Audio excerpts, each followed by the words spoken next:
शनिवार व्रत की कथा।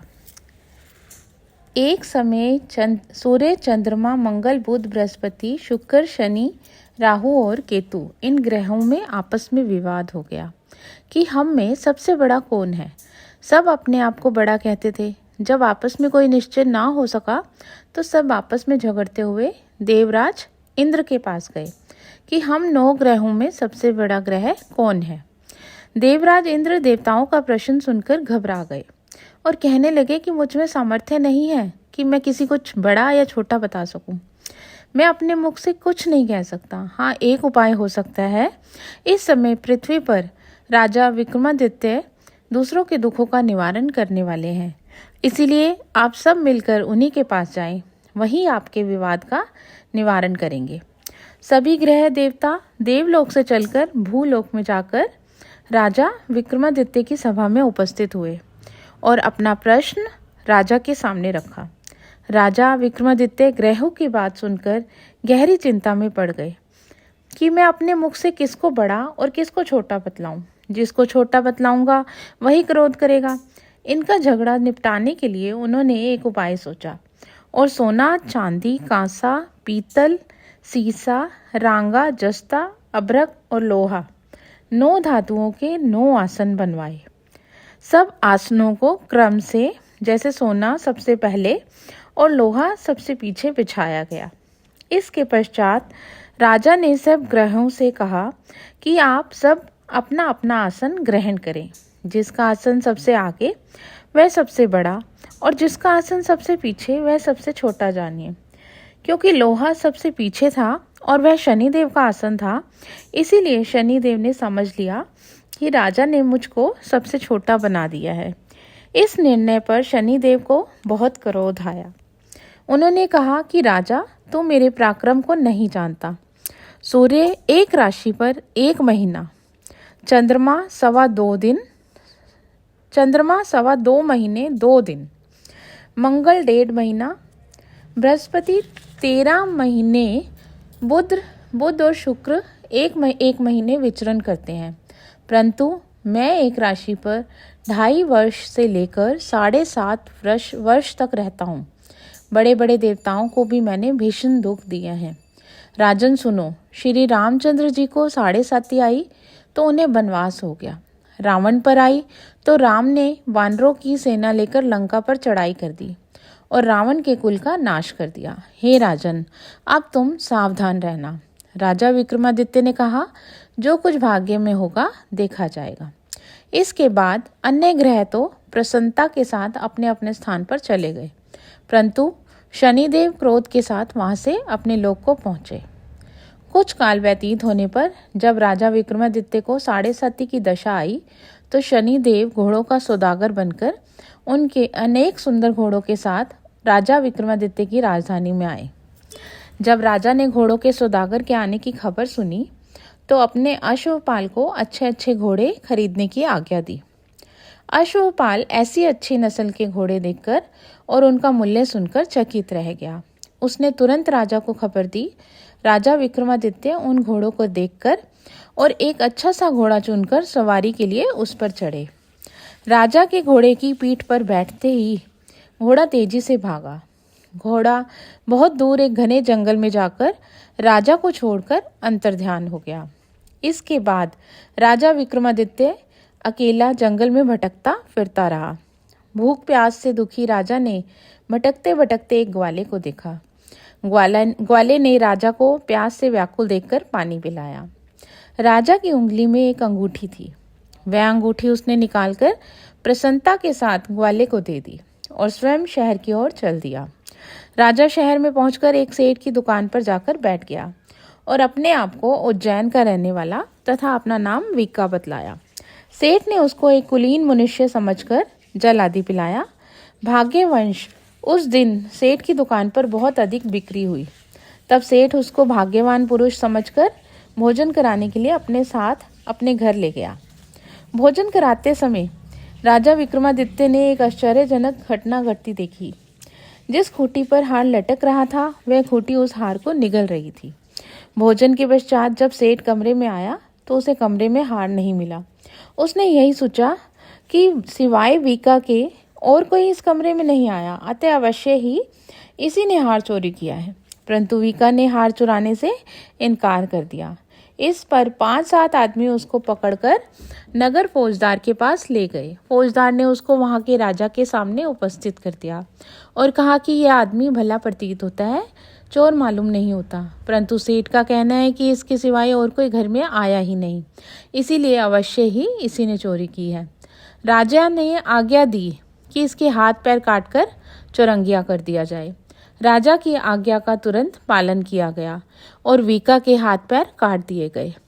कुछ काल व्यतीत होने पर एक तेली उसको अपने घर ले गया और उसको कोल्लू पर बिठा दिया। वीका उस पर बैठा हुआ अपनी जुबान से बैल हाँकता रहा। इस काल में राजा पर शनि की दशा समाप्त हो गई। वर्षा ऋतु के समय वह मल्हार राग गाने लगा। यह राग सुनकर शहर के राजा की कन्या मन भावनी उस राग पर मोहित हो गई। राजकन्या ने राग गाने वाले की खबर लाने के लिए अपनी दासी को भेजा। दासी सारे शहर में घूमती रही। जब वह तेली के घर के निकट से निकली तब क्या देखती है कि तेली के घर में चौरंगिया राग गा रहा है। दासी ने लौटकर राजकुमारी को सब वृतांत सुना दिया। बस उसी क्षण राजकुमारी मनभावनी ने अपने मन में यह प्रण कर लिया कि चाहे कुछ भी हो, मुझे इस चौरंगिया के साथ ही विवाह करना है। प्रातःकाल होते ही जब दासी ने राजकुमारी मनभावनी को जगाना चाहा तो राजकुमारी अनशन व्रत लेकर पड़ी रही। दासी ने रानी के पास जाकर राजकुमारी के ना उठने का वृतांत कहा। रानी ने वहां आकर राजकुमारी को जगाया और उसके दुख का कारण पूछा। राजकुमारी ने कहा कि माताजी, मैंने यह प्रण कर लिया है कि तेली के घर में जो चौरंगिया है मैं उसी के साथ विवाह करूंगी। माता ने कहा, पगली, तू यह क्या कह रही है? तेरा किसी देश के राजा के साथ विवाह किया जाएगा। कन्या ने कहने लगी, माताजी, मैं अपना प्रण कभी नहीं तोड़ूंगी। माता ने चिंतित होकर यह बात महाराज को बताई। महाराज ने भी आकर उसे समझाया कि मैं अभी देश देशांतर में अपने दूत भेजकर सुयोग्य, रूपवान एवं बड़े से बड़े गुणी राजकुमार के साथ तुम्हारा विवाह करूंगा। परंतु राजकुमारी ने कहा, पिताजी, मैं अपने प्राण त्याग दूंगी, परंतु किसी दूसरे से विवाह नहीं करूंगी। यह सुनकर राजा ने क्रोधित होकर कहा, यदि तेरे भाग्य में ऐसा ही लिखा है तो जैसी तेरी इच्छा हो वैसा ही कर।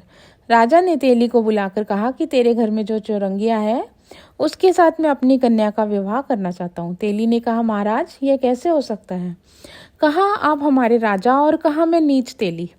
राजा ने कहा, भाग्य के लिखे को कोई नहीं टाल सकता, अपने घर जाकर विवाह की तैयारी करो। राजा ने यह सारी तैयारी कर तोरण और वंदनवार लगवाकर राजकुमारी का विवाह चौरंगिया के साथ कर दिया। रात्रि को जब विक्रमादित्य और राजकुमारी महल में सोए तो आधी रात के समय शनिदेव विक्रमादित्य को स्वप्न में दिखाई दिए और कहा कि कहो राजा, मुझको छोटा बतलाकर तुमने कितना दुख उठाया। राजा ने शनिदेव से क्षमा मांगी। शनिदेव ने राजा को क्षमा कर दिया और प्रसन्न होकर विक्रमादित्य को हाथ पैर दोबारा वापस कर दिए। तब राजा विक्रमादित्य ने शनिदेव से प्रार्थना की, महाराज, मेरी प्रार्थना स्वीकार करें। जैसा दुख आपने मुझे दिया है ऐसा और किसी को ना दें। शनिदेव ने कहा, तुम्हारी प्रार्थना स्वीकार है। जो मनुष्य मेरी कथा सुनेगा या कहेगा उसको मेरी दशा में कभी किसी प्रकार का दुख नहीं होगा, और जो नित्य ही मेरा ध्यान करेगा या चींटियों को आटा डालेगा उसके सब मनोरथ पूर्ण होंगे। इतना कहकर शनिदेव अपने धाम को चले गए। जब राजकुमारी मनभावनी की आंख खुली तो उसने चौरंगिया को हाथ पांव सहित देखा। उसे बड़ा आश्चर्य हुआ। उसको देखकर राजा विक्रमादित्य ने अपना समस्त हाल कहा कि मैं उज्जैन का राजा विक्रमादित्य हूँ। यह घटना सुनकर राजकुमारी अत्यंत प्रसन्न हुई। प्रातःकाल राजकुमारी से उसकी सखियों ने पिछली रात का हालचाल पूछा तो उसने अपने पति का समस्त वृतांत कह सुनाया। तब सबने प्रसन्नता प्रकट की और कहा कि ईश्वर ने आपकी मनोकामना पूर्ण कर दी। जब उस सेठ ने यह घटना सुनी तो वह राजा विक्रमादित्य के पास आया और उनके पैरों पर गिरकर क्षमा मांगने लगा कि आप पर मैंने चोरी का झूठा दोष लगाया, आप मुझे जो चाहे दंड दें। राजा ने कहा, मुझ पर शनिदेव का कोप था, इसी कारण यह सब दुख मुझे प्राप्त हुए। इसमें तुम्हारा कोई दोष नहीं। तुम अपने घर जाकर अपना कार्य करो, तुम्हारा कोई अपराध नहीं। सेठ बोला, महाराज, मुझे तभी शांति मिलेगी जब आप मेरे घर चलकर प्रीतिपूर्वक भोजन करेंगे। राजा ने कहा, जैसी आपकी इच्छा हो वैसा ही करें। सेठ ने अपने घर जाकर अनेक प्रकार के सुंदर व्यंजन बनवाए और राजा विक्रमादित्य को प्रीति भोज के लिए आमंत्रित किया। जिस समय राजा विक्रमादित्य भोजन कर रहे थे, एक अत्यंत आश्चर्यजनक घटना सबको दिखाई दी। जो खूंटी पहले हार निकल गई थी, वह अब हार उगल रही थी। जब भोजन समाप्त हो गया तो सेठ ने हाथ जोड़कर बहुत सी मोहरें राजा को भेंट की और कहा, मेरी श्री कवरी नामक एक कन्या है, उसका आप पानी ग्रहण करें। राजा विक्रमादित्य ने उसकी प्रार्थना स्वीकार कर ली। तब सेठ ने अपनी कन्या का विवाह राजा के साथ कर दिया और बहुत सा दान दहेज आदि भी दिया। कुछ दिन तक उस राज्य में निवास करने के पश्चात राजा विक्रमादित्य ने अपने ससुर राजा से कहा कि अब मेरी उज्जैन जाने की इच्छा है। कुछ दिन बाद विदा लेकर राजकुमारी मनभावनी, सेठ की कन्या श्री कवरी तथा दोनों जगह से दहेज में प्राप्त अनेक दास दासी, रथ और पालकियों सहित राजा विक्रमादित्य उज्जैन की तरफ चले। जब वे शहर के निकट पहुंचे और पुरवासियों ने राजा के आने का समाचार सुना तो उज्जैन की समस्त प्रजा अगवानी के लिए आई। प्रसन्नता से राजा अपने महल में पधारे। सारे नगर में भारी उत्सव मनाया गया और रात्रि को दीपमाला की गई। दूसरे दिन राजा ने अपने पूरे राज्य में यह घोषणा करवाई कि शनिदेव सब ग्रहों में सर्वोपरि हैं। मैंने इनको छोटा बतलाया, इसी से मुझको यह दुख प्राप्त हुआ।